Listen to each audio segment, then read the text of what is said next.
અક્ષય તૃતીયાનો દિવસ હિન્દુ ધર્મમાં ખૂબ જ શુભ દિવસ માનવામાં આવે છે. આ તહેવાર વૈશાખ મહિનાના શુક્લ પક્ષની ત્રીજના દિવસે આવે છે. આ દિવસ શુભ કાર્યો માટે શ્રેષ્ઠ માનવામાં આવે છે. આ વર્ષે 19 અને 20 એપ્રિલ અક્ષય તૃતીયા મનાવવામાં આવશે. આજના આ વિડીયોમાં આપણે જાણીશું કે અક્ષય તૃતીયાનું મહત્ત્વ શું છે, પૂજા પદ્ધતિ, તે દિવસે શું કરવું જોઈએ, તેની ઉત્પત્તિ કેવી રીતે થઈ અને દાનનું મહત્ત્વ જાણીશું. તો વિડીયોને અંત સુધી જોતા રહેજો અને ગમે તો લાઈક, શેર, સબસ્ક્રાઈબ કરવાનું ના ભૂલશો. સૌ પ્રથમ આપણે અક્ષય તૃતીયાનું મહત્ત્વ જાણીએ.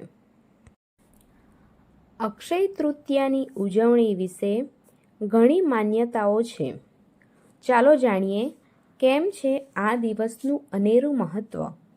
એવું માનવામાં આવે છે કે ભગવાન વિષ્ણુના છઠ્ઠા અવતાર ભગવાન પરશુરામનો જન્મ અક્ષય તૃતીયાના દિવસે થયો હતો. આ દિવસે અક્ષય તૃતીયા સાથે પરશુરામ જયંતી પણ ઉજવવામાં આવે છે. આ સાથે જ એવી પણ માન્યતા છે કે આ દિવસે ભગીરથની કઠોર તપસ્યાથી પ્રસન્ન થઈને માતા ગંગા પૃથ્વી પર અવતર્યા હતા. એવું પણ માનવામાં આવે છે કે આ દિવસે માતા અન્નપૂર્ણાનો જન્મ થયો હતો.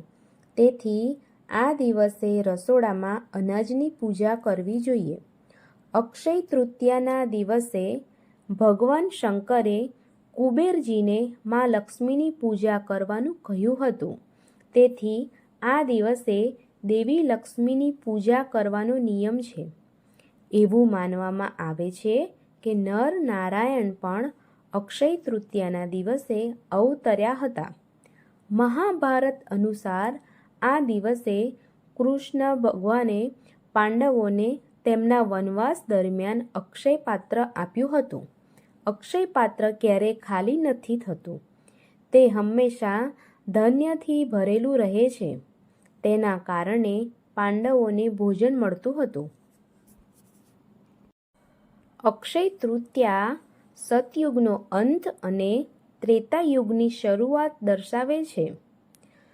દ્વારકાધીશ શ્રી કૃષ્ણએ આ તિથિ પર તેમના શ્રેષ્ઠ મિત્ર સુદામાની ગરીબી દૂર કરી હતી. હવે આપણે અક્ષય તૃતીયાની પૂજા પદ્ધતિ જાણીશું.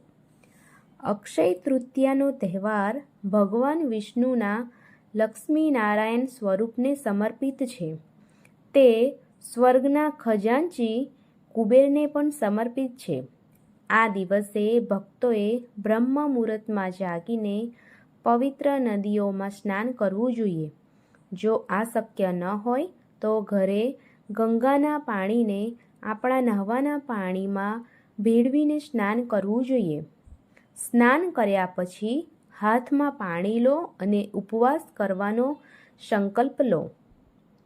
ભગવાન વિષ્ણુ, દેવી લક્ષ્મી અને ભગવાન કુબેરની મૂર્તિને પીળા ફૂલ, ચંદન, ધૂપ અને દીવા સાથે અર્પણ કરો. પૂરા હૃદયથી પૂજા કરો. આ દિવસે ભગવાનને સત્તુ, કાકડી, ચણાની દાળ અને ફળો અર્પણ કરો. ઓમ નમો ભગવતે વાસુદેવાય મંત્રનો શક્ય તેટલો જાપ કરો. આ દુનિયામાં બધું જ નાશવંત છે, સિવાય કે આપણે જે સારા કાર્યો કરીએ છીએ. સોનું ખરીદવું સમૃદ્ધિનું પ્રતીક છે, પરંતુ દુઃખીઓના આંસુ લૂછવા અને ભૂખ્યાઓને ભોજન આપવાથી તે સમૃદ્ધિ શાશ્વત બને છે.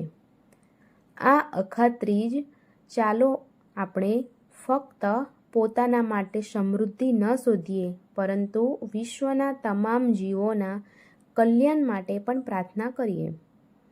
આપણા આત્માઓને જાગૃત કરીને અને સેવા, ધ્યાન અને ભક્તિના માર્ગ પર આગળ વધીએ. અક્ષય તૃતીયાના દિવસે દાનનું પણ ખૂબ જ મહત્ત્વ છે. અક્ષય તૃતીયા પર દાનનું મહત્ત્વ ભૌતિક સુખોથી આગળ વધે છે. શાસ્ત્રોમાં જણાવાયું છે કે આ દિવસે દાન કરવાથી વ્યક્તિના સંચિત પાપોનું પ્રાયશ્ચિત થાય છે. અક્ષય તૃતીયાય દાનમ પુણ્યમ ચનક્ષીયતે, એટલે કે અક્ષય તૃતીયા પર મેળવેલું દાન અને પુણ્ય ક્યારેય સમાપ્ત થતું નથી. સનાતન પરંપરામાં એવું માનવામાં આવે છે કે આ દિવસે દાન કરવાથી ધનની ખોટ થતી નથી, પરંતુ સંપત્તિ અને સમૃદ્ધિમાં ખૂબ વધારો થાય છે. અન્નદાનમ પરમદાનમ, જેનો અર્થ થાય છે ખોરાક, ધાર્મિક ગ્રંથોમાં પરમદેવ માનવામાં આવે છે. અક્ષય તૃતીયા પર ભૂખ્યા વ્યક્તિને ભોજન કરાવવું એ ભગવાન નારાયણની સેવા કરવા સમાન છે. ઉનાળાની શરૂઆતને કારણે આ દિવસે સત્તુ, ગોળ અને ઠંડા પાણીનું દાન કરવાનું વિશેષ મહત્ત્વ છે. તરસ્યાને પાણી આપવું એ માનવતાનું સૌથી મોટું કાર્ય છે. આ દિવસે માટીના વાસણમાં પાણી દાન કરવાથી પૂર્વજોના આત્માને સંતોષ મળે છે. આ દિવસે કપડાનું દાન કરવું પણ અત્યંત પુણ્યશાળી છે. અક્ષય તૃતીયા પર દાન કરવું એ ફક્ત ભૌતિક વસ્તુઓનો ત્યાગ નથી, પરંતુ અહંકારનું વિસર્જન છે. તે આત્માને શુદ્ધ કરે છે અને કર્મની સાંકળમાં બીજ વાવે છે, જેનું ફળ પેઢી દર પેઢી રહે છે.